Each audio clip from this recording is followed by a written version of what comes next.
संजय दिल्ली की तरह जो शिष्य गुरु जी से कपट यानी छल करता है उसको नरक में स्थान मिलेगा। वहां पर यम के दूत मोटे सोटों यानी मुगदरों से पिटाई करेंगे।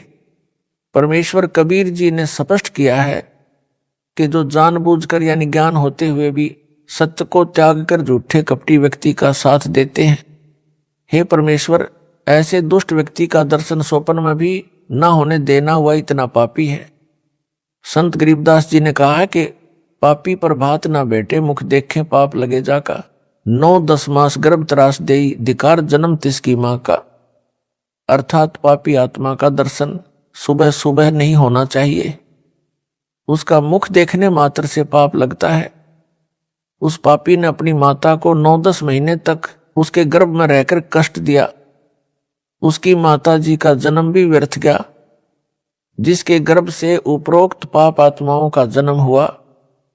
संत गरीबदास जी ने अपने सतगुरु कबीर जी को साक्षी रखकर बताया है कि यदि गुरुद्रोही की पैड़ पर पैर भी पड़ जाए तो भी गुरु भगत का नाम खंड होकर गुरु से दूर हो जाएगा।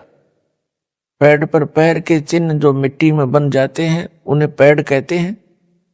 पैड पर पग यानी पैर रखा जाने का भाव है कि उसका संग करना, संग करके उसकी गुरु विरोधी बातें सुनकर उन झूठी बातों को सच्ची मान लेना, जिस कारण से भगत के मन में दोष अवश्य आएगा, फिर नाम खंड हो जाएगा।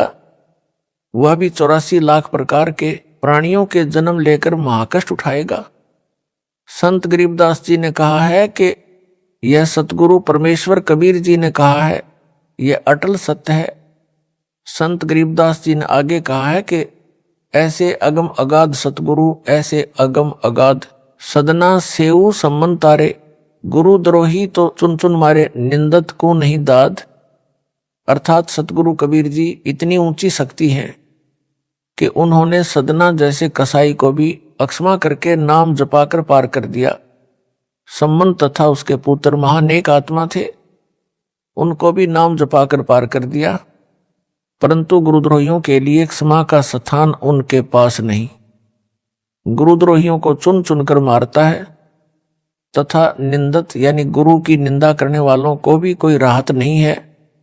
अब वे व्यक्ति विचार करें जो गुरुद्रोही संजय दिल्ली के सहयोगी बने हैं, इसका तो बेड़ा गर्क हो चुका है। अन्य जो इसके संग हैं उनकी दशा भी यही होगी। जो संजय दिल्ली गुरुद्रोही ने भूत निकालने का स्थान बना रखा है, ऐसे तो भारतवर्ष में लाखों हैं, सब ज्योति जलाते हैं। किसी की 21 दिन, किसी की 31 दिन, किसी की 51 दिन अपने आश्रमों में अनेकों ज्योति पात्र बनवा कर रखे हुए हैं। सतपकवानी यानी 7 प्रकार का भोजन, जिसमें हलवा खीर तो मुख्य होता है, बनाकर अपने इष्ट को भोग लगाते हैं, बाद में स्वयं उदर भरते हैं तथा आरती में आने वालों को बांटते हैं। किसी का मोक्ष नहीं होना। विशेष जिस भगत ने संजय दिल्ली को 1 एकड़ जमीन दान की है, यह दास की आज्ञा लिए बिना दी है जो व्यर्थ है। कबीर गुरु की आज्ञा आओ ही, गुरु की आज्ञा जावे, कह कबीर सो संत है, आवागमन न सावे। भाई जो गुरु वचन पर डट गए, कट गए फंद 84 के, रैकट गए फंद 84 के, वस्तु मिली ठोर की ठोर, मिट गई मन पापी की दौड़। भरम मिटे मथुरा काशी के, भरम मिटे मथुरा काशी के। अर्थ स्पष्ट है कि कबीर जी ने कहा है कि गुरु जी की आज्ञा में चलने वाला भगत, वो भगत मती अपना मानव जीवन सफल कर लेता है। सतगुरु के बिना मन का भ्रम यानी शंका समाप्त नहीं हो सकता, चाहे कोई कितना ही चतुर बन ले। पीढ़ी सहित नरक में परी है, गुरु आज्ञा शिष्य लोप जो करी है। ऐसे शिष्य को ठहर ना ही, गुरु विमुख लोचत है मन माही। अर्थात जो शिष्य गुरु जी की आज्ञा को अनदेखा करता है, उसकी कई पीढ़ी नरक में उसके साथ गिरेंगी। ऐसे शिष्य को ठहर यानी सहारा नहीं मिलेगा, यानी उसका कोई बचाव नहीं होगा। गुरु से विमुख उल्टा चलने वाला काल प्रेरणा से मनमाना आचरण करता है। काल ब्रह्म उसके मन में सब विपरीत विचार रखता है। जैसे जिस ज्ञान के अधूरे गांठ के पूरे धनी ने काल प्रेरणा से गुरुद्रोही संजय दिल्ली को जमीन दी है, यह इस बात का प्रत्यक्ष उदाहरण है। जब दास को पता चला कि संजय साकट को एक भगत ने अपने गांव में 1 एकड़ जमीन दान की है, दास ने अपने प्रमुख सेवादारों से कहा कि उस भगत से संपर्क करो और समझाओ। भगतों ने उनसे संपर्क किया और मेरे को बताया कि वो यह कह रहा है कि गुरुजी से मेरी फोन पर बात करवाओ। दास ने ऐसा करने से मना कर दिया क्योंकि कई लाख संगत है। यदि सब यही शर्त रखेंगे तो किस किस से बात करूंगा, केवल प्रतिदिन 5 मिनट फोन पर बातें होती हैं। दास ने उसी समय समझ लिया था कि ये ज्ञान में कच्चे हैं। मेरे फोन पर बात करने से मना करने के पश्चात उस भगत को संजय दिल्ली की बात पर और दृढ़ विश्वास हो गया कि कमेटी वाले जानबूझकर बात नहीं करवाना चाहते, कहीं गुरुजी को कमेटी वालों की गलती का पता ना लग जाए। उस भगत के मन में यह तो आना चाहिए था कि गुरुजी का आदेश है या नहीं। स्पष्ट करते और भी कई रास्ते हैं, मेरे परिवार से पता कर लेते, जो उस समय सप्ताह में 2 बार मुलाकात करने जेल धाम में आते थे। क्या उसके लिए एक संजय ही सच्चा है और सारी संगत झूठी है? मेरे परिवार पर भी विश्वास नहीं है। नाम खंड होने के पश्चात काल प्रेरणा काम करती है। अब भी उनके लिए अवसर शेष है, वे नाम शुद्ध करवा लें।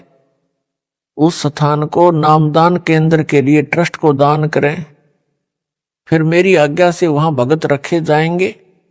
उस दानकर्ता का उस स्थान से कोई लगाव नहीं रहना चाहिए। सब कार्य दास की आज्ञा से अन्य नामदान केंद्रों की तरह होगा। यह सब मानव कल्याणार्थ किया जा रहा है। यदि अब भी उस भगत की प्रेरणा नाम शुद्ध करवाने की नहीं बनती है तो दुर्भाग्य की बात है, जमीन दान करता या गलत फहमी ना पाले कि इस जमीन को लेने के लिए कोशिश है। नहीं, यह दास तो 69 वर्ष का हो चुका है। सतलोक धाम में बहुत बड़ा जमीन का प्लाट मिल गया है, वहां का निवासी बन चुका है। इंद्र के राज को भी ठोकर पर रखता हूं, परंतु आपकी बनी बनाई किस्मत को बिगड़ते आंखों देख रहा हूं। आपको संभालने की कोशिश कर रहा हूं। आप नहीं संभले तो आपके ऊपर आने वाले काल के कहर को देख रहा हूं, इसलिए दुखी हूं। घी का एक कण भी चेडू में ना रह जाए, यह नियत है। परमेश्वर कबीर जी एक आत्मा को काल जाल से बचाने के लिए कितना संघर्ष करते हैं। उनको क्या लालच होता है, वह आत्मा उनका अंश होती है। उसके कल्याण के लिए कष्ट पर कष्ट उठाते हैं। दास का भी यह प्रयत्न है। बार बार उस भगत के कल्याण के लिए कहा जा रहा है, आगे उसकी किस्मत। यदि इतना समझाने से भी नहीं मानेगा तो उसका कोई पाप अड़ा खड़ा है। विशेष दास के इस पत्र को पढ़कर भी संजय दिल्ली का जो साथ देगा वह भी गुरुद्रोही की श्रेणी में होगा। संजय काल का दूत है। अन्य पहचान ये अपनी भूतगा आश्रम में आरती के पश्चात घंटा व शंख बजाता है, भक्तों से भी बजवाता है। यह भी काल के दूत की पक्की पहचान है। जितने भी मंदिर देवी देवताओं के श्री राम जी, श्री कृष्ण जी, श्री विष्णु जी, श्री शिव जी व देवी जी के बने हैं, सब में आरती के उपरांत घंटा शंख बजाया जाता है। यह काल ज्योति निरंजन की पूजा की पहचान है। हमारे जहां जहां भी सतलोक आश्रम है उनमें ना घंटा बजाया जाता है ना शंख, क्योंकि वहां पर सतपुरुष कबीर जी की पूजा होती है। घंटा तथा शंख काल पूजा का प्रमाण है। परमेश्वर कबीर जी का एक शब्द है जिसकी टेक यानी हेडिंग ये है, कर नैनो दीदार महल में प्यारा है। इस शब्द में पूर्ण ब्रह्म कबीर जी ने स्थूल तथा सूक्ष्म दोनों शरीरों में बने कमलों का वर्णन किया है। इसी में बताया है कि साधक मूल कमल से बंक नाल के अंदर अंदर चलता है। जो स्वाद कमल यानी स्वादिष्ठान कमल, नाभि कमल, हृदय कमल, कंठ कमल, त्रिकुटी कमल, त्रिवेणी कमल आदि सब कमलों के अंदर से बाईपास जाता है। बंकनाल सब कमलों का बाईपास है। जैसे लंबे सफर की बसें प्रत्येक शहर में से गुजरती हैं परंतु बाईपास मार्ग से जाती हैं। सब यात्रियों की टिकट आगे वाले दूर स्थित शहर की बुक होती है। उनको मार्ग में आने वाले शहरों से कोई लगाव नहीं होता, भले ही वहां कितनी जगमग हो।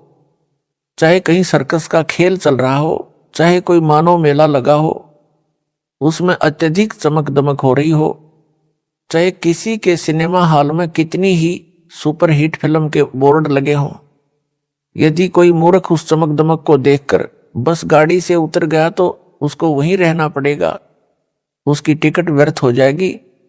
बुद्धिमान व्यक्ति गलती कभी नहीं करता। इसी प्रकार तत्व ज्ञान से परिचित सतपुरुष कबीर भगत व भगतमती जब सतलोक को चलते हैं तो मार्ग में आने वाले कमलों की चमक दमक की ओर ध्यान नहीं देते। उनको पता होता है कि हमारी टिकट शंख कमल दल वाले शहर सतलोक की बनी है। हमने इनकी चमक दमक व सुरीली धुनों यानी ध्वनियों से कोई लेना देना नहीं है। त्रिवेणी के पश्चात सहस्रार यानी 1000 पंखुड़ी का कमल है, जो ज्योति निरंजन काल का महास्वर्ग यानी ब्रह्मलोक है। उस कमल की 1000 पंखुड़ियों में चमक है, जो कि ज्योति जैसी लगती है, जैसे 1000 ज्योति जला रखी हैं जो अखंड जलती हैं। जैसे यह काल का दूत संजय दिल्ली अपने काल ज्योति निरंजन की प्रेरणा से बनाए आश्रम में 200 ज्योति अखंड जलाता है, 1000 भी लगाएगा, क्योंकि काल दूत है। यह भी काल का दूत होने की पहचान है। उसी सहस्रार कमल के पास यानी ब्रह्मलोक यानी महास्वर्ग में घंटा तथा शंख बजता सुनाई देता है। जो काल ब्रह्म के भगत हैं, उन्होंने अपने गुरु के आश्रम में घंटा व शंख बजता देख व सुन रखा है। वे उनकी धुन यानी घंटा व शंख की ध्वनियों को सुनकर खींचे चले जाते हैं। परंतु सतपुरुष की पूजा वाले आश्रम में घंटा शंख नहीं बजाए जाते। वे सत साधक उस काल के जाल की ओर ध्यान भी नहीं देते और बंकनाल के अंदर ही आगे बढ़ जाते हैं। शब्द की साखी नंबर 12 में कबीर परमेश्वर ने कहा है कि घंटा शंख सुने धुन दोई, सहस्रार कमल मध्य जगमग होई, ता मध्य करता निरखो सोई बंकनाल 10 है, कर नैनो दीदार महल में प्यारा है। अर्थात जब सतपुरुष कबीर जी का भगत बंकनाल से चलता चलता सहस्रार कमल के पास पहुंचता है तो वहां घंटा तथा शंख दोनों की धुन यानी ध्वनि सुनाई देती है। उस कमल में जगमग जगमग प्रकाश करता है जो 1000 पंखुड़ियों का है। उस स्थान का मालिक ज्योति निरंजन है। कबीर जी का भगत बंकनाल में आगे बढ़ जाता है, फिर अष्ट कमल को पार करके शंख कमल जिसमें पूर्ण ब्रह्म कबीर जी का निवास है उसमें चला जाता है यानी पार हो जाता है। बंकनाल एक नाड़ी है जिसमें रक्त नहीं बहता। जैसे रबड़ की पतली सी नली होती है जो मूल कमल से लेकर शंख कमल तक जाती है। भगत व भगतमती जो जिस सतर की साधना करते हैं वैसी से होकर त्रिकुटी तक जाते हैं। त्रिकुटी से अपने अपने इष्ट धाम का मार्ग ग्रहण करते हैं। उनको पहले धर्मराज के दरबार में जाना पड़ता है। जो सतपुरुष कबीर जी के भगत हैं उनको धर्मराज दरबार में नहीं जाना पड़ता। वे अपने गुरु जी के रूप में त्रिकुटी पर बैठे सतगुरु को देखकर उनके पास चले जाते हैं। वहां से आगे गुरु जी लेकर चलते हैं। मार्ग में त्रिवेणी सहस्रार कमल आते हैं, फिर अष्ट कमल तथा शंख कमल में भगत व भगतमती जाते हैं। इस नाड़ी को बंकनाल इसलिए कहा है क्योंकि यह प्रत्येक कमल के साथ से टेढ़ी मेढ़ी जाती है। यह चित्र समझने में सहयोग करेगा। प्रसंग चल रहा है काल के दूत की पहचान का। इस उपरोक्त प्रकरण से सिद्ध हुआ कि संजय दिल्ली वाला काल का दूत है। काल वाली सब धार्मिक क्रियाएं करता व करवाता है। विशेष यहाँ पर यह बताना अनिवार्य समझता हूं कि पवित्र कबीर सागर के अध्याय कबीर बानी में परमेश्वर कबीर जी ने 12 पंथों का वर्णन करते हुए कहा कि 12वें पंथ यानी संत गरीबदास जी वाले पंथ में हम ही आएंगे। दास उन्हीं का भेजा आया है। संत गरीबदास जी वाले पंथ से जुड़ा है। दास को 17 फरवरी 1988 को पूज्य गुरुदेव जी से दीक्षा प्राप्त हुई थी, इसलिए उस पंथ की क्रियाएं करना स्वाभाविक था। सन 1994 तक तो दास केवल जहां कोई गरीबदास का पंथी संत या भगत अमर ग्रंथ संत गरीबदास जी की वाणी का पाठ करता था, उसमें पाठी या श्रोता बनकर जाता रहा। पाठ के समापन वाले दिन भोग लगने के समय वे लोग घंटा तथा शंख बजाया करते थे। जब गुरुदेव जी ने दास को मार्च 1994 ईस्वी को नाम दीक्षा देने की जिम्मेदारी दी, उसके पश्चात पाठ करने लगा। उसी प्रकार केवल पाठ के समापन पर भोग के समय घंटा तथा शंख बजाया करता था तथा 7 ज्योति जलाकर भोग के समय की आरती करता था। भोग लगने के समय आरती में 7 या 11 ज्योति तक जलाई जाती है। अधिकतर 7 ज्योति ही लगाते हैं। संध्या आरती में केवल 1 ज्योति ही जलाई जाती है, जो प्रारंभ से ही 1 ज्योति दास जलाता रहा है। अब भी 1 ज्योति ही जलाई जाती है। आरती में दास ने कभी घंटा व शंख नहीं बजाया, ना मेरे गुरुदेव जी बजाया करते थे। वे भी 1 ही ज्योति आरती में जलाया करते थे। दिसंबर 1996 तक पाठ का भोग लगने के समय घंटा तथा शंख बजाया जाता रहा। सन 1996 में 13 दिसंबर से 19 दिसंबर तक प्रथम खुला पाठ किया गया।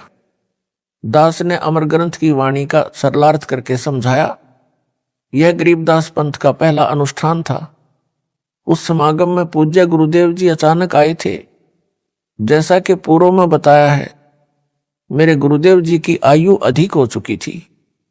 वे पाठ भी नहीं करते थे। पंजाब आश्रम में भगत जन वर्ष में 1 बार उनका जन्मदिन मनाया करते थे। उस पर 3 दिन का पाठ वे स्वयं यानी भगत जन ही किया करते थे। वे भी घंटा तथा शंख भोग के समापन पर उसी तरह बजाते थे। परंतु जब गुरुदेव जी सन 1996 में दिसंबर वाले समागम में जींद हरियाणा में आए थे, पाठ के भोग के समय 19 दिसंबर को हमने घंटा व शंख बजाया। उस समय कुछ नहीं बोले। बाद में कहा कि आगे से घंटा व शंख नहीं बजाना, तेरा मार्ग भिन्न है, यह काल की पूजा का प्रतीक है। जब सतलोक को जाओगे तो मार्ग में सहस्रार कमल यानी काल निरंजन के लोक में घंटा तथा शंख अखंड बजता रहता है। यदि यहाँ पर भी यह क्रिया करते रहे तो जाते समय काल की ओर खींचे चले जाओगे। इसलिए यह घंटा तथा शंख नहीं बजाना है। मेरे आश्रम में जो भोग पर घंटा व शंख बजता है, यह मेरा आदेश नहीं है। वे भगत तत्व ज्ञान को समझने में रुचि नहीं रखते, इसलिए उनको मना नहीं किया। वे पार होने वाले नहीं है। तेरे से दीक्षा लेना भी मान बढ़ाई के कारण उचित नहीं समझते। ये फिर कभी मानव जन्म प्राप्त करेंगे, तब परमात्मा कृपा कर सकते हैं। दास ने उसके पश्चात पूज्य गुरुदेव की आज्ञा का पालन करना शुरू कर दिया। संजय साकट सब क्रिया मेरे रामपाल दास से विपरीत मनमाना आचरण कर रहा है। इससे भी संगत समझ ले कि यह पूर्ण रूप से काल का दूत है। गुरुद्रोही की यह स्पष्ट पहचान है। तिलक लगाना तिलक केवल गुरुजी को तथा गुरुजी परमेश्वर जी, दादा गुरुजी, संत गरीबदास जी के चित्रों यानी फोटो को लगाया जाना चाहिए। किसी भगत या भगतमती को तिलक नहीं लगाना चाहिए, न उन्होंने लगवाना चाहिए। तिलक लगाना पूजा में आता है। भगत अपनी पूजा करवाएगा तो उसको दोष लगेगा, नाम खंड हो जाएगा।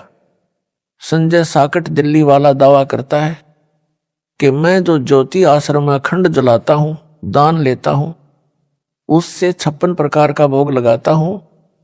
हलवा व खीर का भोग भी प्रतिदिन तैयार करता हूं। उसे आरती में आने वालों को बांटता हूं। जो मेरे पास दुखी भगत आते हैं, उनका यहां ज्योति के आगे माथा टिकाता हूं। अपने सिर पर चंवर करवाता हूं।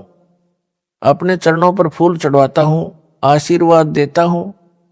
जिस कारण से भूत निकल जाते हैं, भूत माफी मांगते हैं। कई जनों का रोग ठीक हो गया। व्यापार में लाभ होता है, आदि आदि। इस पर दास का तर्क यह है, पाठकों ने पढ़ा है कि मेहंदीपुर बालाजी धाम भूतगा कैसे बना। वही क्रिया संजय दिल्ली कर रहा है। जिस समय संजय नकली गुरु ने उस आश्रम में ज्योति लगानी प्रारंभ की तो ज्योति गोविंद गुरु वाले परमेश्वर कबीर जी तथा दास के साजे फोटो के सामने रखता था। स्वयं दूर बैठता था। जो भी भगत व भगतमती आते थे, वह गोविंद गुरु वाले फोटो के सामने जल रही ज्योति के आगे दंडवत प्रणाम करता था। यदि कोई भगत व भगतमती प्रेत बाधा वाला आता था तो उस ज्योति व फोटो के आगे दंडवत करता और चिल्लाने लगता, गुरुजी छोड़ दो, कभी नहीं आऊंगा या आऊंगी। कई महीने ऐसे चलता रहा, कईयों के रोग भी ठीक हुए, अन्य लाभ भी हुए। संजय ने विचार किया कि मेरी महिमा तो नहीं बनी। तब यह आशीर्वाद देने का ढोंग करने लगा और नकली गुरु का स्वांग बना लिया। ऐसे हैं वे झूठे गुरु। यहां तो यह कुर्सी पर अकड़ कर बैठकर मुझ दास की तरह उंगली अंगूठे से सटाकर नकल करके आशीर्वाद देने का ढोंग करता है। बोले श्रद्धालुओं को भ्रमित करता है कि मैं यानी संजय दिल्ली वाला आशीर्वाद देता हूं, इससे भूत निकलते हैं, रोग ठीक होते हैं, अन्य लाभ होते हैं। परंतु जो मेहंदीपुर में बालाजी का आश्रम है उसमें तो केवल ज्योति जगती है। हनुमान जी की मूर्ति है, मूर्ति जड़ है, वह आशीर्वाद नहीं दे सकती। फिर भी वहां जाने वाले बताते हैं कि हमारे भूत निकल गए। कोई कहता है कि मुझे कैंसर थी, बालाजी मेहंदीपुर में ज्योति चढ़ाने, स्वामणी का प्रसाद चढ़ाने मात्र से रोग ठीक हो गया। कोई कहता है कि मेरा व्यापार ठप था, मेहंदीपुर बालाजी में मत्था टेक कर धो खाने से, प्रसाद चढ़ाने से व्यापार में लाभ शुरू हो गया। यह दास राजस्थान प्रांत में चुरू जिले के गांव सालासर में बने छोटे से हनुमान मंदिर में जाया करता था। उस मंदिर के बनने की भी यही कथा है। जैसे मेहंदीपुर में मंदिर बना है, यहां सालासर में एक हनुमान भगत था, उसने उसी प्रकार इसकी स्थापना की थी। वहां जाने वाले भी कहते हैं कि भूत तो नाक रगड़ते ही हैं। व्यापार में बरकत, घर में बरकत, रोग ठीक होते हैं, निसंतानों को संतान मिलती है। यहां तक बताने वाले मिलते थे कि मेरे को कैंसर थी, यहां तीसरी बार आया तो स्वस्थ हो गया। उस मंदिर में भी एक मूर्ति रखी है, ज्योति जलाई जाती है, कोई आशीर्वाद देने वाला भी नहीं है। सब वही लाभ हो रहे हैं जो संजय दिल्ली वाला गुरुद्रोही बताता है। दास यह बताना चाहता है कि कैंसर से भयंकर दीर्घ रोग जन्म मरण का है। यह जन्म मरण का रोग वर्तमान में मुझ दास के बिना ठीक नहीं हो सकता। चाहे विश्व में सब स्थानों पर ज्योति जलवा दो, संजय साकट जैसों से कितने ही आशीर्वाद ले लो, जो लाभ अन्य स्थानों पर होते हैं वे तो दास से रूंगे यानी फ्री में होते हैं। मुख्य लाभ तो पूर्ण मोक्ष मिलता है। दास की आज्ञा से कमेटी ने देश भर में लगभग 500 नामदान केंद्र भिन्न भिन्न शहरों में बना रखे हैं। प्रत्येक में एक एक अखंड ज्योति जलती है। जो नए भगत वहां नाम दीक्षा लेने जाते हैं, यदि किसी को प्रेत बाधा होती है तो वह वहां ज्योति व गुरु गोविंद वाले फोटो के सामने नाक रगड़ता है, उसकी प्रेत बाधा तो समाप्त होती ही है, साथ में अन्य सब लाभ भी मिलते हैं तथा जन्म मरण का असाध्य रोग भी समाप्त होता है। जिन भक्तों ने संजय दिल्ली को जमीन दी है उनको पाप लगा है। उन्हें चाहिए था दास से आज्ञा लेकर नामदान केंद्र बनाते, उसमें दास अपने विश्वास का भगत रखता तो वहां के भक्तों का कल्याण होता। जमीन दान करने वालों को महापुण्य मिलता है। यह तो कसाई वाला हत्था यानी बूचड़ खाना बनवा दिया, कोरा पाप मोल जमीन देकर ले लिया। जमीन देने वाले भक्तों को मृत्यु के बाद भी इस स्थान का पाप लगता रहेगा। जब तक यह हत्था चलता रहेगा वह पाप इनकी किस्मत में चित्रगुप्त के पास लिखा जाता रहेगा। यदि ये भगत दास की आज्ञा से केवल नाम दान के लिए जमीन देते तो इनको मृत्यु के उपरांत भी पुण्य लाभ मिलता रहता। जब तक यह कल्याण केंद्र चलता, यह संसार समझदा नहीं, कहंदा शाम दोपहरे नू, गरीबदास ये वक्त जात है, रोवोगे इस पहरे नू। कुछ नए भगत ऐसे भ्रमित हुए। संजय साकट दिल्ली एक ही बात पर जोर दे रहा है कि कमेटी वाले दान के पैसे को धर्म ज्योति जलाना, हलवा खीर बनाना में नहीं लगाते, अपनी जेब में रख लेते हैं। जब इसको ये 1 एकड़ जमीन मिली तो इसने प्रपंच शुरू किया भक्तों से 11 ज्योति के 4500 रुपये दान लेकर यह सिद्ध करने लगा कि कमेटी वालों को माध्यम बनाकर मेरे को मूर्ख बेईमान सिद्ध करता है। तो एक ज्योति के 2100 रुपये लेते हैं और ज्योति भी नहीं लगाते, सब रुपये स्वयं रख रहे हैं। मैं इस आश्रम में प्रतिदिन जो ज्योति जलाऊंगा, प्रत्येक दानकर्ता का नाम ज्योति पात्र पर लिखूंगा। प्रतिदिन हलवा तथा खीर का भोग लगाऊंगा। 56 प्रकार के भोग प्रसाद प्रतिदिन लगाऊंगा, जिसमें काजू बादाम किशमिश मनुखा दाख पिस्ता फल आदि भी सब प्रकार के होंगे। इसको कहते हैं ज्ञान का टोटा। गुरु मूर्ख तथा शिष्य महामूर्ख, बोले तथा दास के ज्ञान को ठीक से ना समझे हुए भगत प्रभावित हुए कि सही बात है, सब दान हमारे सामने लगेगा। ये विचार करके इस पाखंडी अज्ञानी संजय को भक्तों ने दिल खोलकर दान देना शुरू किया। इसने वैसा ही करना शुरू कर दिया। प्रत्येक ज्योति पात्र पर नाम लिखकर अखंड ज्योति जलाने लगा। प्रतिदिन हलवा खीर बनाने लगा। दास के सत्संगों को स्पीकर पर चलाने लगा। सब फोटो भी हमारे रख लिए। बोली संगत उस मूर्ख के जाल में फंस गई। विवेचन दास का पहले तो संजय साकट के द्वारा कोई भी दान धर्म क्रिया करवाना भगत मती को कोई लाभ ही नहीं देगा, क्योंकि इसको दास ने कोई भी क्रिया करने की आज्ञा नहीं दे रखी। गुरु के स्थान पर अन्य को दान देना व्यर्थ है। रेही की जमीन में बीज डालना है। यह आप भगत जन सत्संग में भी बहुत बार सुनते रहे हो। इस पाखंडी के मूर्खता वाले यानी शास्त्र विधि त्याग कर मनमाने आचरण करने से तो क्या लाभ मिलेगा। आपको बताता हूं कि सतयुग में राजा अम्बरीश हुए थे। उसने अपने गुरु के द्वारा मर्यादित यज्ञ की थी, जिसमें 100 मन यानी 4000 किलोग्राम गाय या भैंस का घी प्रयोग किया जाता था, जिसमें हवन यज्ञ धर्म यज्ञ भोजन हलवा खीर 56 प्रकार का भोग प्रसाद बनता था आदि की जाती थी। इसके अतिरिक्त धर्म यज्ञ में आए हजारों लाखों ब्राह्मणों को भोजन कपड़े तथा एक लागड़ दूध वाली गाय व उसका बच्चा दान में दिया जाता था। राजा अम्बरीश ने ऐसी हजारों यज्ञ करवाई। सिद्धि भी आ गई, रोग भी दूर रहा। राजा अम्बरीश स्वर्ग गए। वहां लाखों वर्ष स्वर्ग में अपने दान का फल भोगा। फिर त्रेता युग में उसी यज्ञों के फल से राजपद भी मिला। वह अम्बरीश वाली आत्मा राजा जनक रूप में जन्मी।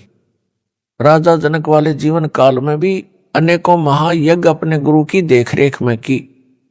उन शास्त्र विधि अनुसार की यज्ञों से वह आत्मा विमान में बैठकर स्वर्ग गई।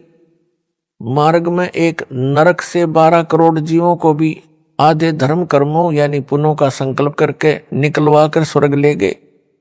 स्वर्ग में अपने दान धर्म से किए यज्ञों का फल स्वर्ग में लाखों वर्ष भोग कर कलयुग में वही आत्मा सिख गुरु श्री नानक जी के रूप में जन्मी। उस जीव का कल्याण सतगुरु कबीर जी की शरण में आने से हुआ। जो दास से उपदेशी हैं वे सतगुरु शरण में हैं। जो भोले ज्ञान के अधूरे गांठ के पूरे पैसे वाले उस पाखंडी संजय दिल्ली के पास जाकर उस मूर्ख के बहकावे में आकर ज्योति आदि का दान धर्म कर रहे हैं। वह लंडरू अज्ञानी संजय दिल्ली उनको क्या देगा, जब ऊपर बताई यज्ञों से जन्म मरण चक्र बना रहा, जिसमें हवन यज्ञ में हजारों किलोग्राम घी स्वाहा किया। हजारों किलोग्राम घी हलवे खीर आदि 56 प्रकार के भोग प्रसाद में लगाया।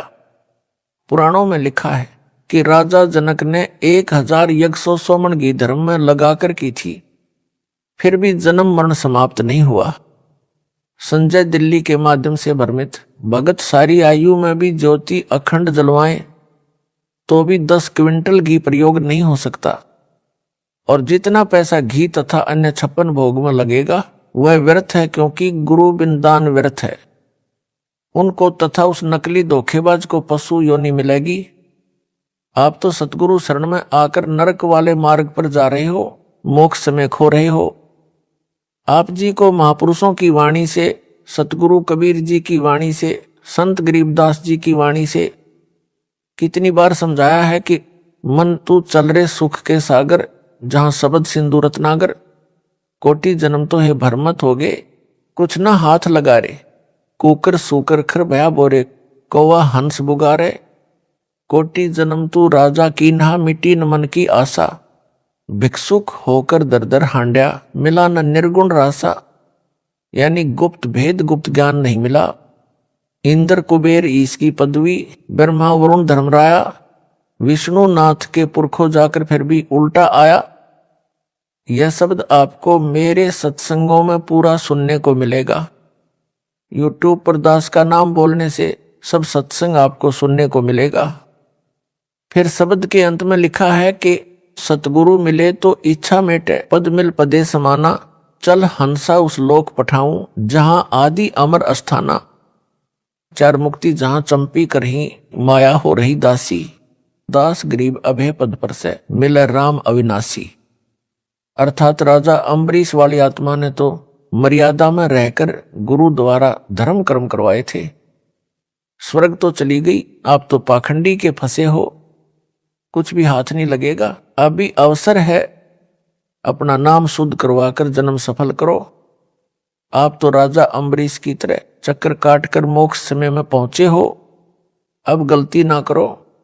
संजय दिल्ली का अज्ञान संजय साकट दिल्ली को तर्क देकर मुझ दास के तत्व ज्ञान को जो 9 मन सूत सुलझाकर सीधा किया है, उसको उलझाने का व्यर्थ प्रयत्न करता हुआ कहता है कि रामपाल को ज्ञान नहीं है। वह पेड़ की जड़ यानी मूल को पूर्ण ब्रह्म बताता है। जड़ पूर्ण ब्रह्म नहीं हो सकता।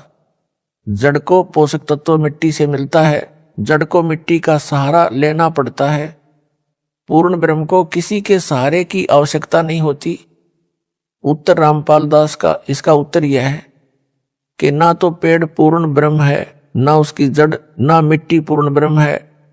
पूर्ण ब्रह्म परम अक्षर ब्रह्म यानी सतपुरुष कबीर जी हैं, जो काशी में जुलाहे की भूमिका करके गए हैं, जो दास ने सब ग्रंथों से वह आंखों देखने वाले 6-7 संतों ने भी प्रमाणित कर दिया है।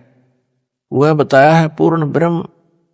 दास ने गीता अध्याय 15 श्लोक 1-4 का यथार्थ अनुवाद किया है, जो दास से पहले किसी के समझ में नहीं आया था।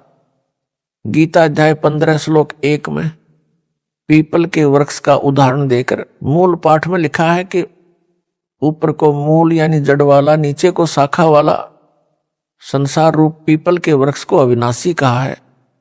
इसके पत्ते आदि इसके अन्य भाग हैं। यह तम वेद जो उसके जड़ से लेकर शाखा पत्तों तक का ज्ञान जानता है, स वेदवित, वह वेद के तात्पर्य को जानने वाला विद्वान है, यानी वह तत्वदर्शी संत है। दास ने कबीर परमेश्वर जी के बताए ज्ञान से इसी गीता अध्याय 15 के श्लोक 1-4 का सरलार्थ किया है। पूर्ण ब्रह्म कबीर जी ने लगभग 600 वर्ष पूर्व अपने द्वारा बताए सूक्ष्म वेद यानी कबीर वाणी में कहा था कि कबीर अक्षर पुरुष एक पेड़ है, निरंजन वाकी डार, तीनों देवा शाखा है, पात रूप संसार।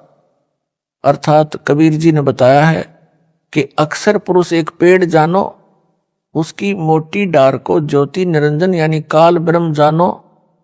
डार से मानो 3 शाखा निकली हो, उनको तीनों देवता यानी रजगुण ब्रह्मा, सतगुण विष्णु, तमगुण शिव मानो।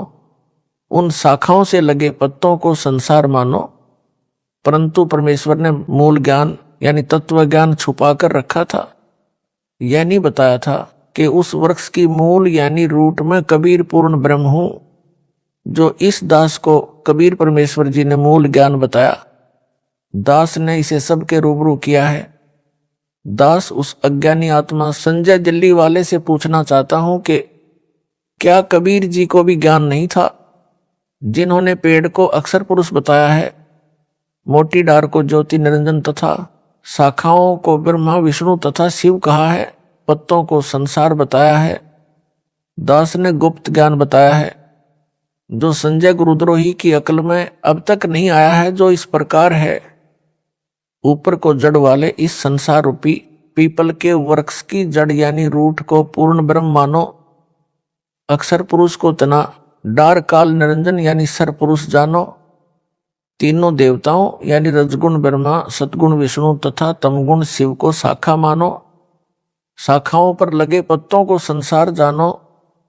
उदाहरण के तौर पर बताया है कि जैसे पेड़ का पालक मूल यानी रूट होता है, इसी प्रकार पूर्ण ब्रह्म सर्व सृष्टि का धारण पोषण करने वाला है। जैसे पेड़ को आहार जड़ यानी मूल से मिलता है, यानी तना को मूल से आहार मिला, तना से डार को तथा डार से शाखाओं को तथा शाखाओं से पत्तों को आहार मिलता है, उसी प्रकार पूर्ण ब्रह्म सबका धारण पोषण करने वाला वास्तव में अविनाशी परमात्मा है। सतपुरुष कबीर जी की शक्ति को मिट्टी जानो। परमात्मा कबीर जी ने शक्ति से सब ब्रह्मांड रचे हैं। संत गरीबदास जी ने कहा है कि कबीर परमेश्वर जी ने स्वर्ग रसातल लोक कुसातल रचे जमी आसमान रे, 14 तबक किए छिन्न माही सर्जे ससी अरुभान रे। अर्थात कबीर पूर्ण ब्रह्म जी ने अपनी वचन शक्ति से सर्वलोक लोकांतरों जैसे स्वर्ग रसातल पृथ्वी आकाश व 14 लोक तथा शशि यानी चांद तथा बान यानी भानु सूर्य तथा असंख्यों ब्रह्मांडों की छिन्न यानी क्षण भर में रचना की है। इस रचना में परमेश्वर जी ने किसका सहयोग लिया? सक्षम है, कुछ भी कर सकता है। इस संजय अनाड़ी अज्ञानी को बताता हूं कि पूर्ण ब्रह्म मूल भी है तथा उसकी शक्ति मिट्टी का काम करती है। आप आरती आप साजय यानी कबीर परमेश्वर सब कुछ करता है। पेट भरकर उठते हैं, शरीर में जो क्रिया आरंभ होती है उनको कौन करता है? हमारे को तो पता भी नहीं पेट में क्या हो रहा है। उस आहार को परमात्मा कबीर जी की शक्ति पचाती है, भिन्न भिन्न धातु बनाती है, रक्त वसा आदि कितने तत्व बनते हैं, यह वह शक्ति करती है। सारे कच्चे पक्के भोजन को पेट में पुनः पकाया जाता है। ना चूल्हा है ना लकड़ी है, सब परमात्मा की शक्ति करती है। मानो खाना खाकर सो जाता है, पेट में सब कार्य होता रहता है। इसे किसके सहारे की आवश्यकता पड़ी? परमात्मा की शक्ति सारे सिस्टम को चलाती है। वैज्ञानिक भौतिक विचारधारा के हैं, ये कुछ भी तर्क दें, वह अध्यात्म विज्ञान के तुल्य नहीं हो सकता। जैसे मीराबाई भगतमती को मारने के लिए विष पिलाया गया था, वह मरी नहीं। वैज्ञानिक इसे मानने को तैयार नहीं। परमात्मा ने नरसिंह रूप धारण करके प्रहलाद भगत की रक्षा की, हिरण्यकशिपु को मारा। वर्तमान में भगत समाज के अतिरिक्त कोई स्वीकार नहीं करता। इसी प्रकार परमात्मा को नरसिंह रूप बनाकर हिरण्यकशिपु को मारने की क्या आवश्यकता पड़ी? वैसे भी मार सकते थे। कुछ तत्वज्ञानहीन यह तर्क भी देते हैं, उनका जवाब क्या दिया जाए? उनको चाहिए कि पहले पूर्ण अध्यात्म ज्ञान जो दास बता रहा है समझे, फिर इस तरह के प्रश्न मन में उठेंगे ही नहीं। जैसे संजय दिल्ली तत्वज्ञानहीन के मन में खुरापात भरा है, इसे संपूर्ण ज्ञान होता तो इस प्रकार के कुतर्क नहीं करता कि पेड़ की जड़ पूर्ण ब्रह्म नहीं हो सकती। इसको समझ होती तो बोलता ही नहीं, क्योंकि एक उदाहरण दिया है, यह परमात्मा कबीर जी ने दिया है। यह पापी परमात्मा के ज्ञान में भी अपने अज्ञान से दोष देखता है। इससे स्पष्ट है कि यह महा अज्ञानी है, महिमा का भूखा है, बोले भक्तों का दुश्मन है। जादूगर को देखा है कि मिट्टी हाथ की मुट्ठी में लेता है, खोलता है तो 500 रुपये का नोट मिलता है। यह आध्यात्मिक शक्ति से होता है जो उसने परमात्मा की भक्ति करके जादू विद्या प्राप्त की होती है। उसने नोट बनाने में किसी मशीन का सहारा नहीं लिया। वैसे नोट बनाने के लिए कागज, प्रिंटिंग मशीन, बिजली आदि अनेकों वस्तुओं का सहारा लेना पड़ा। परमात्मा भी एक बगलीगर यानी जादूगर है। नकली जादूगर का जादू कुछ क्षण ही टिक पाता है। परमेश्वर कबीर जी असली जादूगर हैं। इसका जादू असंख्यों युगों तक टिका रहता है। जब कबीर परमेश्वर जी ने राजा वीर सिंह तथा उसकी मंडली को भूख प्यास से मरते देखा, तब पर्वत के ऊपर स्वच्छ जल का सरोवर क्षण में रचा तथा फलदार पेड़ व मेवा की लताएं क्षण में लगा दी। जो फलों से उस समय लदपद हो गए, सबने खाए घर भी ले गए। उस समय किसका सहारा लिया? जो भगत परमात्मा की क्रिया में दोष देखता है वह मूर्ख व्यक्ति है। एक ने कहा कि परमात्मा सुई के नाके में से हाथी कैसे निकाल सकता है, झूठ है। दूसरा भगत कहता है कि परमात्मा सारी पृथ्वी को सुई के नाके में से निकाल दे, हाथी की तो बात ही क्या है। संजय साकट पहले भगत का साथी है जो कहता है कि सुई के नाके से हाथी परमात्मा नहीं निकाल सकता। गीता अध्याय 15 के श्लोक 16 से भी सिद्ध किया है कि अक्षर पुरुष तथा सर पुरुष दोनों नाशवान हैं। इन दोनों के लोक तथा उन लोकों में रहने वाले सब व्यक्ति तथा अन्य पशु पक्षी आदि आदि भी नाशवान हैं। केवल आत्मा सबकी अविनाशी है। यह गीता अध्याय 15 श्लोक 16 का सरलार्थ है। गीता अध्याय 15 श्लोक 17 का सरलार्थ इस प्रकार है। उत्तम पुरुष पुरुषोत्तम यानी सर्वश्रेष्ठ प्रभु तो उपरोक्त दोनों पुरुषों यानी प्रभुओं से अन्य ही है, जिसे परमात्मा कहा जाता है, जो तीनों लोकों में प्रवेश करके सबका धारण पोषण करता है। वह वास्तव में अविनाशी परमेश्वर है। तत्व ज्ञान यानी मूल ज्ञान यानी गुप्त ज्ञान में उसका नाम लिखा है। वह नाम कबीर साहब यानी कबीर देव है, जो सतयुग में सत सुकृत नाम से प्रकट हुआ था, त्रेता युग में ऋषि मुनिंदर के नाम से प्रकट हुआ था, द्वापर युग में करुणा में संत के नाम से प्रकट हुआ था, तथा कलयुग में कबीर नाम से प्रकट हुआ था। कबीर सतयुग में सत सुकृत कह टेरा, त्रेता नाम मुनिंदर मेरा, द्वापर में करुणा में कहाया, कलयुग नाम कबीर धराया। संजय दिल्ली कहता है कि कबीर साहब अलग हैं, कबीर देव अलग है। यह है इसका मूल ज्ञान। गुप्त ज्ञान है जो गलत है, इसको तत्व ज्ञान ही नहीं है। इसीलिए हुआबाई बकता है, जो पाती पंच का अर्थ 5 ज्योति कर सकता है, उसे कबीर साहब व कबीर देव को भिन्न भिन्न करते क्या शर्म लगेगी। यह बेशर्म ढीठ अज्ञानी है जो अर्थों के अनर्थ करके भोले भक्तों को भ्रमित करके अपना स्वार्थ सिद्ध कर रहा है। आप भी नरक जाएगा। वे भ्रमित भगत जो इस मूर्ख को तत्वदर्शी संत मानकर इसकी जय बुलाते हैं, इसके ऊपर चंवर करते हैं, वे भी इसके साथ नरक में जाएंगे। यह गुप्त भेद दास ने खोला है। यह तत्व ज्ञान है। इससे भिन्न जो तत्व ज्ञान कहकर जनता को भ्रमित करेगा, वह परमात्मा का दोषी व झूठा व्यक्ति है। उसका बताया तत्व ज्ञान नहीं अज्ञान है। संजय दिल्ली अपने आश्रम में दिन रात वाणी चलाता है। यह सब पाखंड भोले भक्तों को लुभाने मूर्ख बनाने के लिए करता है। कहता है कि यदि मैं काल का दूत होता तो क्या गुरुजी के सत्संग की वाणी दिन रात चलाता। इसका उत्तर पहले बता दिया है कि यह काल का दूत है। वाणी मेरे सत्संग की इसलिए चलाता है कि मेरी आवाज सुनकर भक्त खींचे चले आए और उनको अपने अज्ञान से कुतर्क देकर भ्रमित करके अपने काल वाले ग्रुप में मिला लूं। यह अमर वाणी का अपमान है।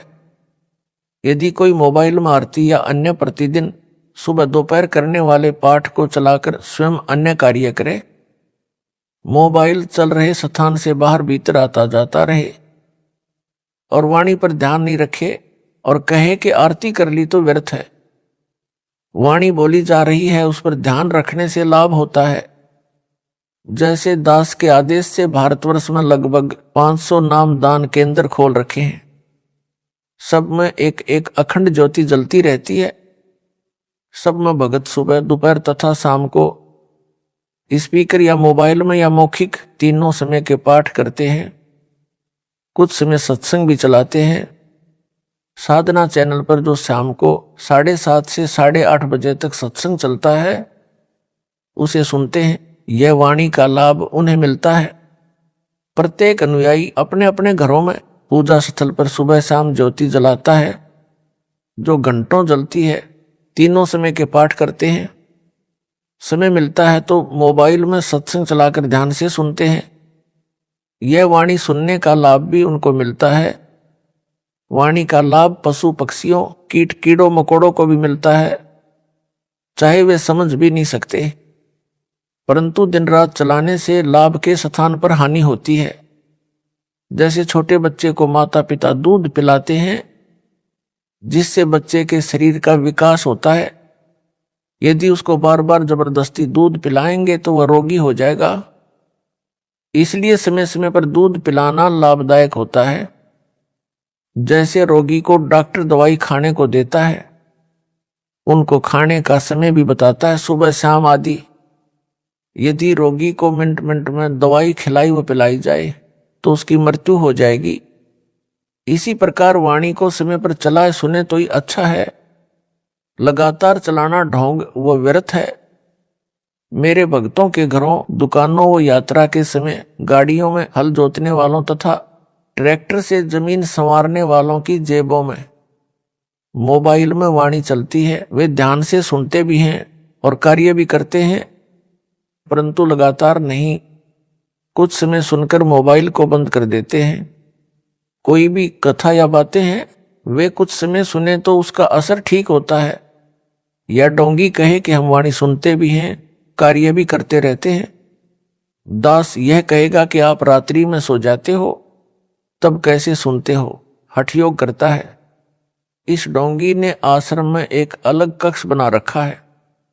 उसमें भक्तों को विशेष योग आसन की मुद्रा में बैठाकर सुमिरन करने को कहता है और स्वयं भी उसी प्रकार उसमें बैठकर सुमिरन करता है।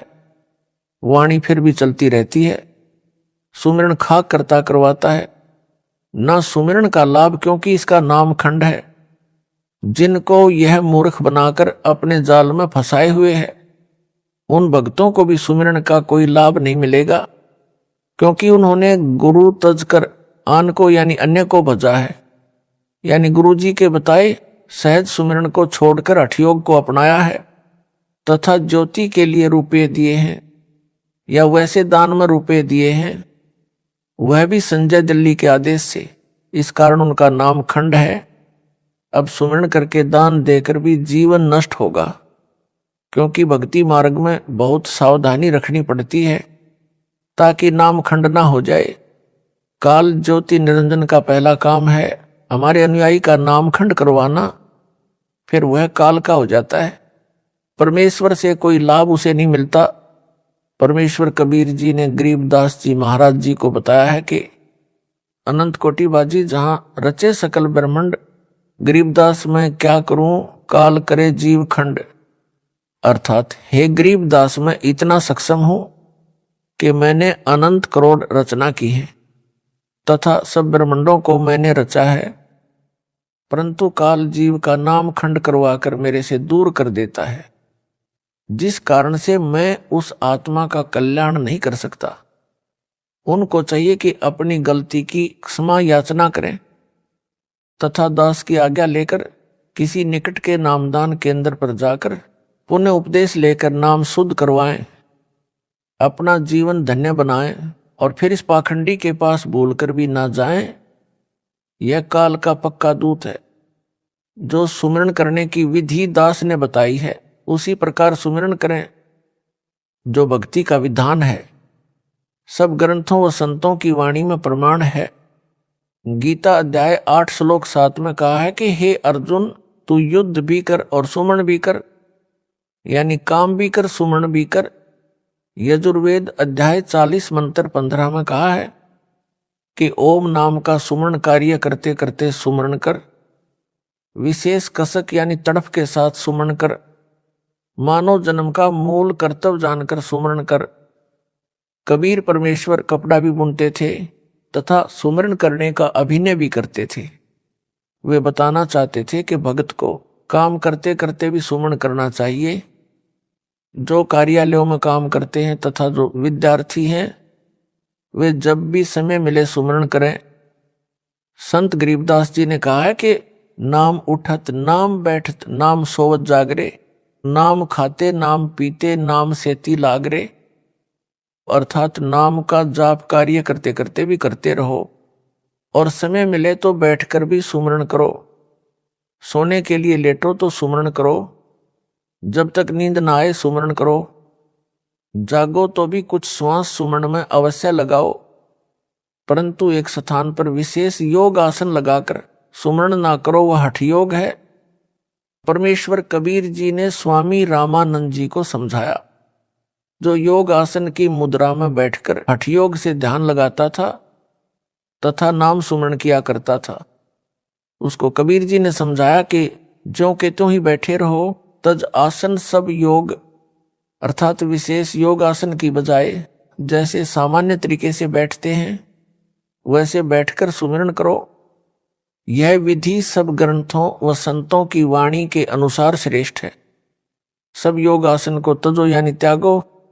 जिसके पास कुछ भी ज्ञान नहीं होता वह पाखंड का सहारा ही लेता है, बात करता है कि मेरे अतिरिक्त विश्व में किसी को तत्व ज्ञान यानी बीजक ज्ञान नहीं है। ऐसे पापियों के लिए संत गरीबदास जी ने कहा है कि गरीब भेषों के लश्कर फिरें, बाणी चोर कठोर, सतलोक धाम न पहुंचेंगे ये 84 के डोर। गरीब बीजक की बातां कहें, बीजक ना ही हाथ, पृथ्वी डोबन जन्मे हैं, कह मीठी बात। गरीब बीजक की बातां कहें, बीजक ना ही पास, औरों क्या ज्ञान बताओ ही, आप ही जावें निराश। अर्थात परमात्मा कबीर जी की वाणी को सुनकर उसी आधार से अपने को तत्वदर्शी संत बताने वाले, वाणियों का गलत अर्थ करने वाले अनेकों पंथों के मुखिया हैं। जैसे यह संजय साकट दिल्ली सत सुकृत पंथ नाम धरकर झूठा प्रचार कर रहा है। ऐसे मूर्खों की तो लश्कर यानी लंबी लाइन है। ये समझाए से मानते नहीं, कठोर यानी कट्टर बने हैं। ये सतलोक धाम नहीं जा सकते। ये तो 84 लाख प्रकार के प्राणियों की योनि में ढोर यानी पशु बनेंगे। वर्तमान में भी पशु तुल्य हैं जो गलती किए हैं। फिर कहा है कि जैसे यह संजय साकट अपने को तत्वदर्शी संत कहता है और झूठ बोलता है कि मेरे को तत्व ज्ञान है, मूल ज्ञान गुप्त ज्ञान है, रामपाल को भी नहीं है। इसके विषय में कहा है कि बीजक ज्ञान यानी तत्व ज्ञान, मूल ज्ञान गुप्त ज्ञान होने की बातें करते हैं। बीजक ज्ञान इनके पास नहीं है। ऐसे नकली पंथों वाले गुरु पृथ्वी के मानव को काल के जाल में फंसाने के लिए जन्मे हैं।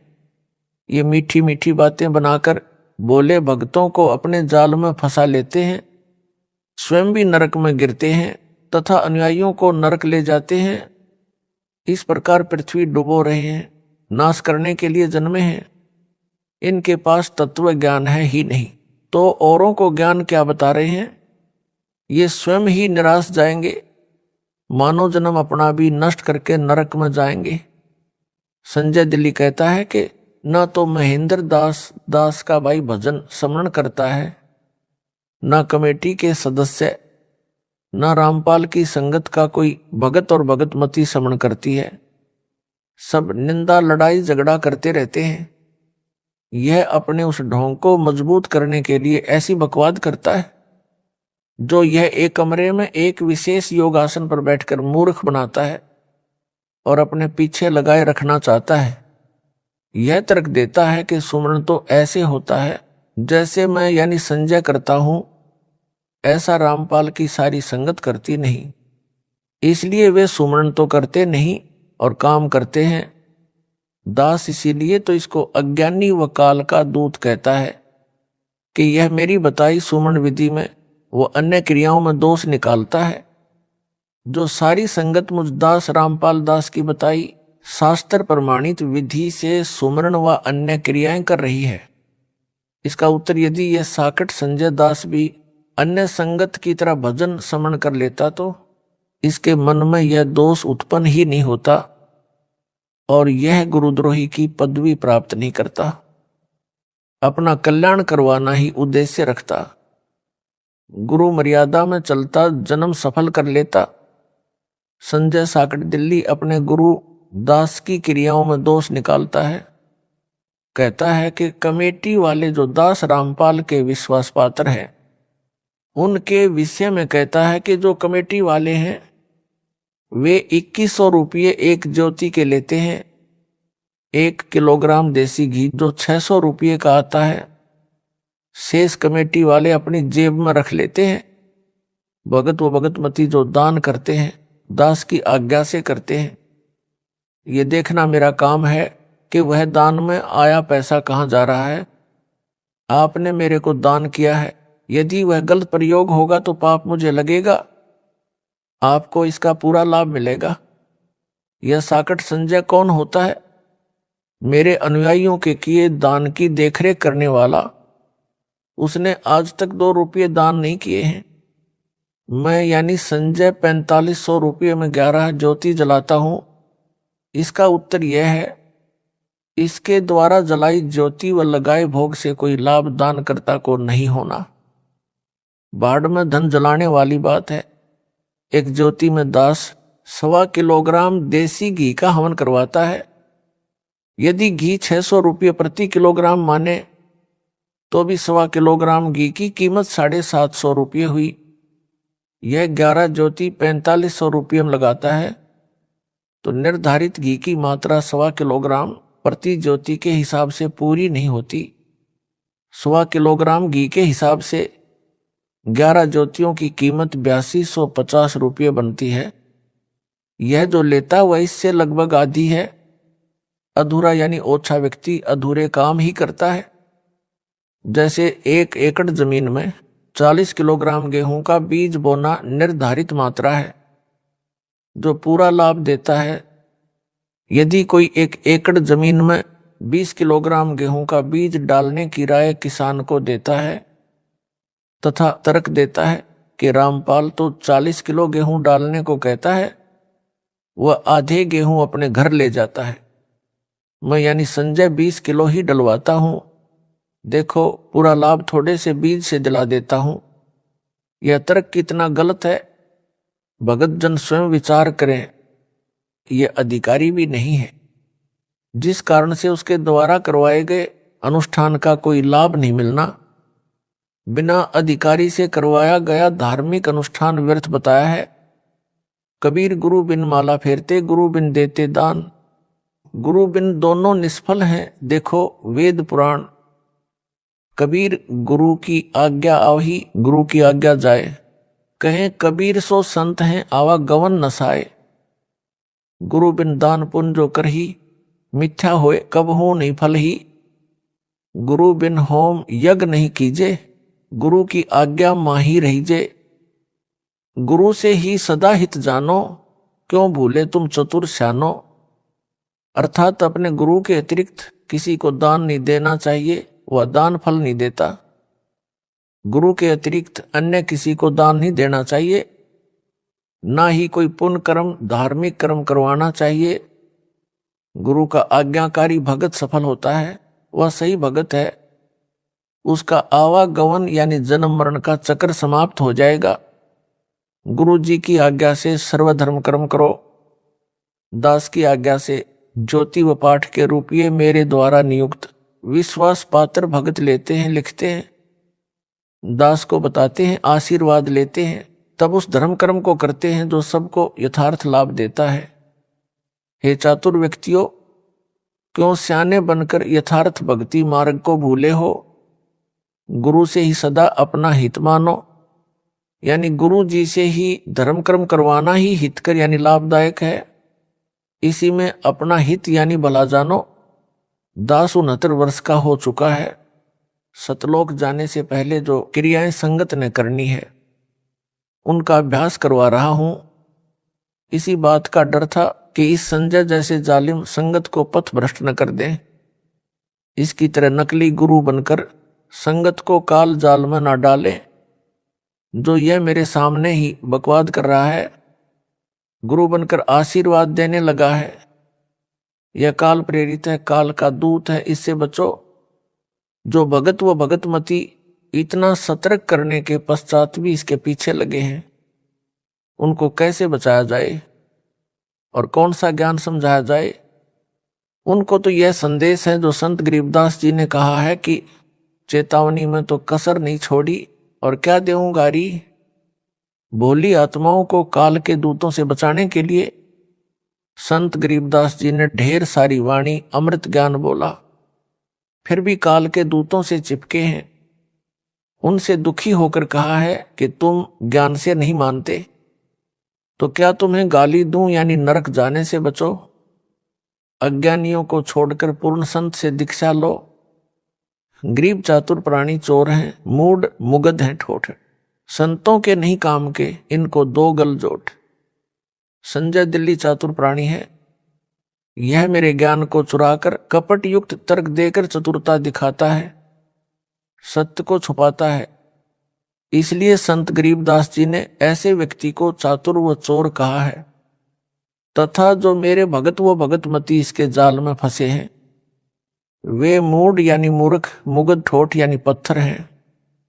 ये संतों के काम के नहीं होते, इनको दो गल जोट।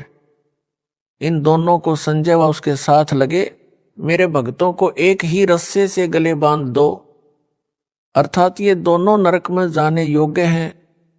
ये समझाने से भी नहीं मानते, ये इसी के साथ रहने योग्य हैं, दोनों इकट्ठे पशु बनेंगे। यह परमात्मा का विधान बताता है।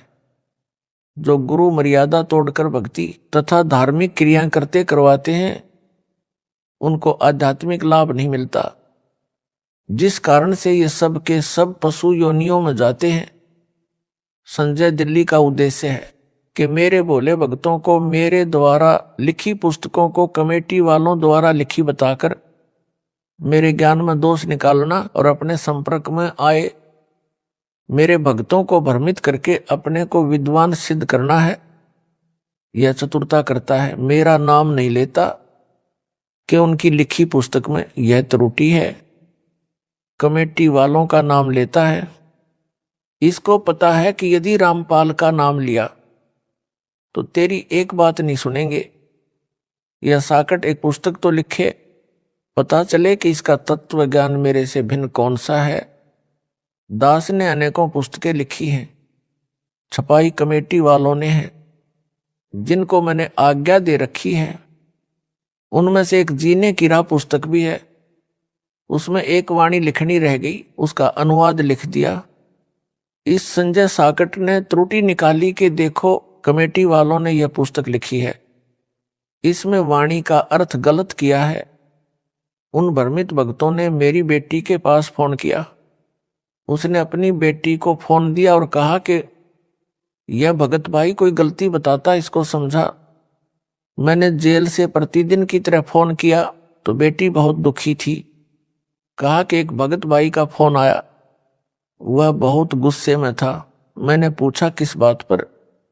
बेटी ने बताया कि यह नई पुस्तक जो आपकी लिखी छपी है, जीने की राह, इसमें कुछ गलती बता रहा था। कह रहा था कि इस वाणी का अर्थ गुरुजी यह बताते हैं, इसमें अन्य लिखा है। यह सब उन कमेटी वाले भक्तों ने लिखी है। नाम गुरुजी का लिख दिया। मेरी धोती ने फोन लिया और सब डिटेल से मुझे बताया। उसका स्पष्टीकरण इस प्रकार है। पुस्तक जीने की राह को सर्वसंगत ने तथा अन्य बुद्धिजीवी मानव ने बहुत पसंद किया तथा अपने अपने मोबाइल फोनों में डाउनलोड किया। एक एक दिन रात में 2 लाख पुस्तकें डाउनलोड की गई। एक दिन रात में तो 2,50,000 पुस्तक डाउनलोड होने का रिकॉर्ड बना था। मैंने अपनी बेटी व ज्योति को समझाया कि बेटी, यह भगत अपना विवेक खो चुका है। यह संजय दिल्ली पागल कुत्ते ने काट रखा है, यह भी पागल हो चुका है। यह अब यही भाषा बोलेगा, अन्य को काटने को दौड़ेगा। उस पुस्तक में सरलार्थ तो निम्न दोनों वाणियों का लिखा है, परंतु गलती से वाणी नंबर 1 लिखनी छूटी है। उसमें यह उल्लेख है, वाणी नंबर 1, कबीर कथा करो करतार की, सुनो कथा करतार, काम कथा सुनना नहीं, रखो नेक विचार। वाणी नंबर 2, कबीर कथा करो करतार की, सुनो कथा करतार, आन कथा सुनना नहीं, कहे कबीर विचार। अर्थात कबीर जी ने कहा है कि परमात्मा की चर्चा करो, परमात्मा की चर्चा सुनो, काम कथा यानी अश्लील बातें ना सुनो, नेक विचार रखो। वाणी नंबर 1 का अर्थ परमात्मा की कथा सुनो, परमात्मा की कथा यानी चर्चा करो। इसके अतिरिक्त जो भी बातें करते हो, सुनते हो, वह व्यर्थ है। ये कबीर जी ने विचार व्यक्त किए हैं। उस भ्रमित भगत ने कहा कि इस वाणी में, वाणी नंबर 2 में जो जीने की राह में अंकित है, वाणी नंबर 1 लिखनी रह गई है। वाणी नंबर 2 में यह कहाँ लिखा है कि अश्लील बातें ना सुनो, तुमने अनर्थ कर दिया है। अपनी मर्जी से पुस्तकों में लिखा है, यह उलाहना दिया उस पागल कुत्ते के काटे पागल भगत ने। उसकी बात बड़ी करें तो यदि एक लाइन यह भी पुस्तक में लिख दी कि अश्लील बातें ना करो ना सुनो, तो कौन सी गलती कर दी, क्या गलत लिख दिया। यदि वाणी में नहीं है तो भी पुस्तक के विषय के अनुकूल तो है, परंतु जिसको काले चश्मे लगे हों तो उसको धूप में भी बादल छाया दिखाई देती है। संजय साकट मनमाना आचरण करता है। गीता अध्याय 16 श्लोक 23 व 24 में कहा है कि गुरु जी द्वारा शास्त्र विधि अनुसार धार्मिक क्रिया करना लाभ देता है। गुरु जी के विपरीत क्रिया जो शास्त्र विधि त्याग कर की जाती है वह मनमाना आचरण कहा जाता है, जिससे ना तो कोई सुख मिलता है ना कोई कार्य सिद्ध होता है। यानी अपने इष्ट धाम में जाने के लिए सिद्धि प्राप्त करनी होती है, जो सत्य साधना से स्वतः मिल जाती है। उस सिद्धि का दुरुपयोग नहीं करना होता, सुरक्षित रखनी होती है। वह सिद्धि भी मनमाना आचरण करने से प्राप्त नहीं होती। न उस साधक की गति यानी मोक्ष होता है, अर्थात सब साधना व्यर्थ होती है। फिर उसे करो या ना करो, यहां पर संजय साकट भ्रमित करने के लिए यह कहकर भ्रम पैदा कर सकता है कि देखो इतने भक्तों को लाभ हुआ है, उनका इंटरव्यू भी इंटरनेट पर चला रहा है।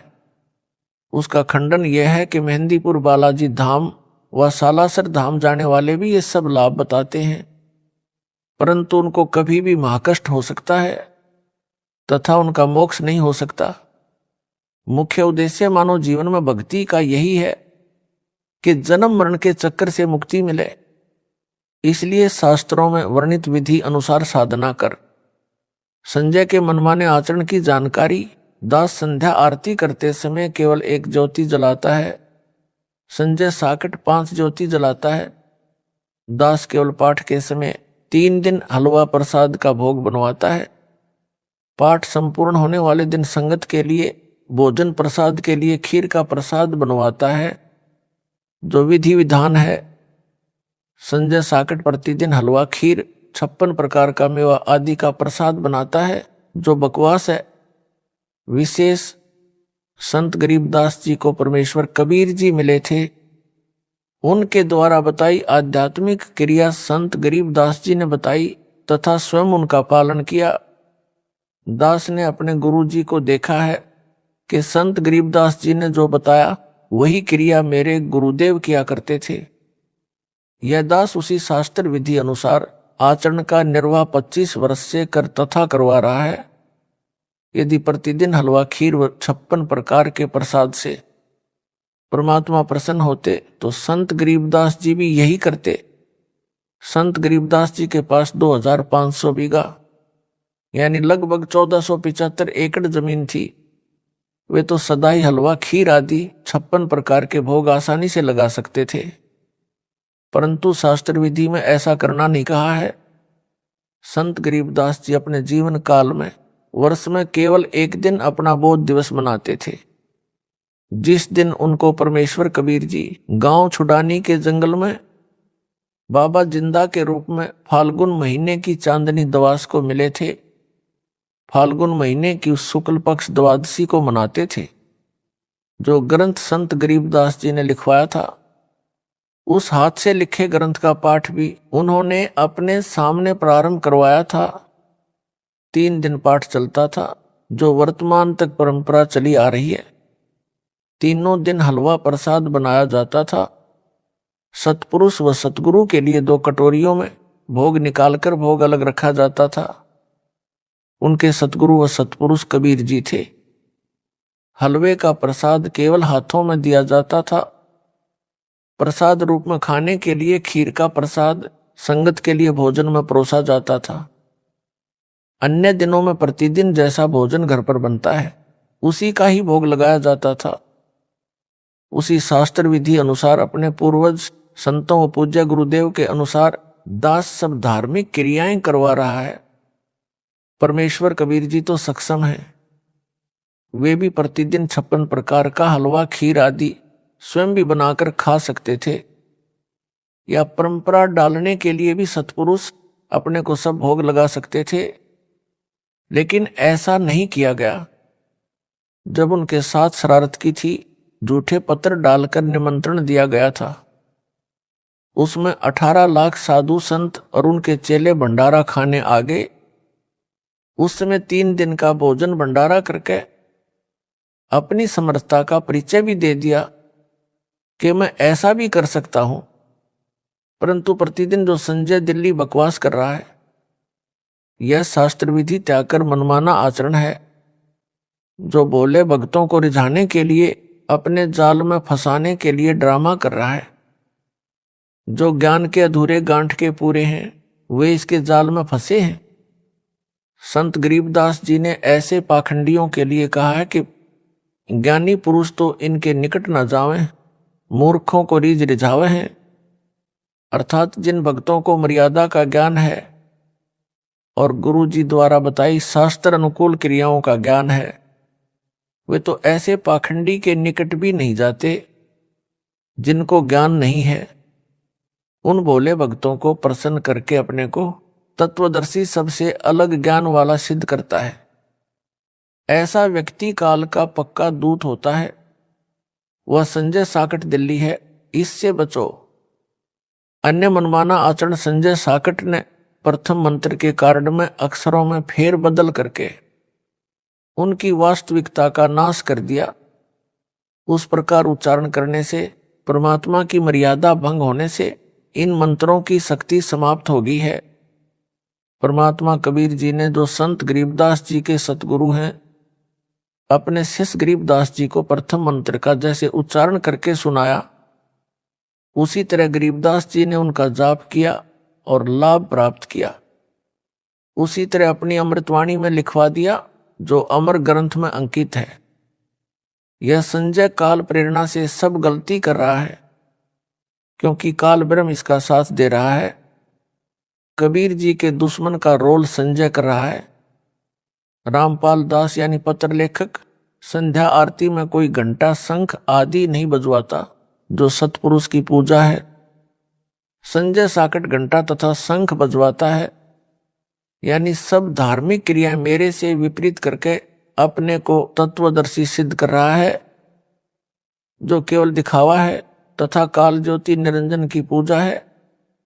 संजय साकट की अन्य जलालत, अन्य बकवास जो संजय व पवन ने की, पुस्तक ज्ञान गंगा दास के आदेश से, दास के सत्संग प्रवचनों से छपवाई है। जब दास लीला करने बड़ी जेल, संसार भी एक जेल है, काल के 21 ब्रह्मांड भी जेल हैं। उससे छोटी जेल हिसार में आया। वकील मेरे से मिलने आए, उनमें परमात्मा कबीर जी के भगत भी हैं। उन्होंने बताया कि ज्ञान गंगा पुस्तक में कुछ फोटो कापी मराठी भाषा की लगी है, जिनमें आपके विषय में लिखी भविष्यवाणी है। उन भविष्यवाणियों में एक का हिंदी अनुवाद लिखना रह गया। वे नास्त्रेदमस के द्वारा की गई भविष्यवाणियां हैं। वह वकील ज्ञान गंगा पुस्तक को साथ लाया था, क्योंकि उस पुस्तक का एक मुकदमे से संबंध था, मेरे से डिस्कस करनी थी। उसने वह मराठी भाषा वाली फोटोकॉपी दिखाई और बोला कि मैंने कंप्यूटर में इसका ट्रांसलेशन देखा। इसका अर्थ है कि उस संत यानी सायरन पर देशद्रोह का मुकदमा भी लगेगा, परंतु झूठा सिद्ध होगा। यदि आपकी आज्ञा हो तो ज्ञान गंगा में इसे भी लिख दिया जाए। मैंने कहा कि ठीक है, लिखवा दो, इससे अनुयायियों का विश्वास और दृढ़ होगा। उसने बाहर प्रमुख सेवादारों को बताया कि गुरु जी से मेरी डिस्कस हुई है। ज्ञान गंगा पुस्तक में यह लाइन और लिखकर नई पुस्तकें छपवाएं। सेवादारों ने दास से संपर्क किया और पूछा कि क्या आप जी की आज्ञा है। जो ज्ञान गंगा में यह लिखने को वकील जी ने बताया है। दास ने बताया कि मेरे से वकील जी की बात हुई है, यह 2 लाइन और लिखवा दो, हानि भी क्या है। कमेटी वालों ने दास की आज्ञा का पालन किया। नई ज्ञान गंगा पुस्तक छपवाकर वितरित कर दी। वह पुस्तक गुरुद्रोही संजय और पवन को इनके समर्थकों ने दे दी। संजय व पवन ने कहा कि कमेटी वालों ने कितनी बड़ी गलती की है। पहले छपी ज्ञान गंगा में इस पृष्ठ पर यह नहीं लिखा है कि देशद्रोह का मुकदमा भी लगेगा। इस नई में छपा दिया है। दोनों पुस्तकों के दोनों पृष्ठों की फोटोकॉपियां लगाकर संगत को भड़काने लगे। देखो, कमेटी वालों ने अपनी मर्जी से यह छपा दिया जो गलत है। इस मराठी भाषा का यह अर्थ नहीं बनता। हाय तौबा मचा दी। दास ने इसीलिए तो संजय को तथा पवन को गुरुद्रोही घोषित किया है। ये दोनों मेरे शत्रु का काम कर रहे हैं। संजय बकवाद करता है, पवन इसकी बातों पर विश्वास करके कर्म खराब कर रहा है। विचार करें, यदि 2 लाइन मान लो कमेटी वालों ने गुरुजी की सच्चाई बताने के लिए लिख भी दी हो, तो संजय साकट को क्यों कष्ट हुआ, क्यों पवन दुखी हुआ? संजय पवन दोनों काल के दूत हैं। इन दोनों की बुद्धि पर काल ब्रह्म का साया है। इनसे दास की उभरती छवि देखी नहीं जा रही। आग लग जाती है इनके हृदय में। पवित्र कबीर सागर में एक अनुराग सागर अध्याय है। उसमें लिखा है कि कबीर जी ने अपने शिष्य धर्मदास जी को बताया है कि हे धर्मदास, काल ब्रह्म यानी ज्योति निरंजन से मेरा विवाद हुआ। जब मैं सतलोक से चलकर काललोक में प्रवेश हुआ, तब यह मेरी शक्ति देखकर डर तो गया, माफी भी मांगी। मेरे से पूछा कि आप किस लिए आए हो? मैंने बताया कि तूने पूर्ण ब्रह्म यानी सतपुरुष का नामो निशान मिटा रखा है, अपने को जगत का कर्ता बता रखा है। तेरे पुत्रों ने भी अपने को जगत कर्ता बताकर मानव को भरमाया है। संत गरीबदास जी ने कहा है कि गरीब मूला माया मग में बैठी, हंसा चुन चुन खाई, ज्योति स्वरूपी कहे निरंजन में ही करता बाई। एक ना करता दो ना करता नौ ठहराए भाई, 10वां भी धुंधर में मिलेगा सत कबीर दुहाई। मैं तेरी असलियत बताऊंगा, कबीर नाम से यथार्थ भक्ति मार्ग यानी पंथ चलाऊंगा, सतपुरुष का ज्ञान प्रचार करूंगा। कबीर परमेश्वर जी उस समय अपने पुत्र सहज दास के वेश में थे। कबीर जी कभी अपने पुत्र जोगजीत यानी जोग संतान के रूप में भी काल ज्योति निरंजन के लोक में आते हैं, इसलिए अपने को छुपाकर लीला किया करते हैं। सब जीव उस सतपुरुष की आत्मा है। यहां तूने उन सबको कुत्ते गधे सूअर आदि बनाकर महाकष्ट दे रखा है। इनको सुख सागर सतलोक का ज्ञान बताऊंगा, निज नाम देकर तेरे जाल से मुक्त करवाऊंगा। तब काल ने मेरे से कहा था कि यदि तू एक कबीर पंथ चलाएगा, मैं अपने दूत भेजकर 12 नकली कबीर पंथ चलाऊंगा। इनके अतिरिक्त और अनेक नकली पंथ अपने दूत भेजकर चलाऊंगा, सब जीवों को भरमाऊंगा। वे वाणी तो आप वाली कहा करेंगे, परंतु अर्थ गलत करके मेरे जाल में रखेंगे। हे धर्मदास, मेरे पृथ्वी पर आने के पश्चात ज्योति निरंजन काल ने अपने प्रमुख दूतों को बुलाया तथा कहा कि मेरा दुश्मन कबीर मृत्यु लोक यानी पृथ्वी लोक पर गया है। वह कबीर नाम से पंथ चलाएगा। तुम पृथ्वी पर जन्म लो, उसका विरोध उसी के पंथ में घुसकर करो।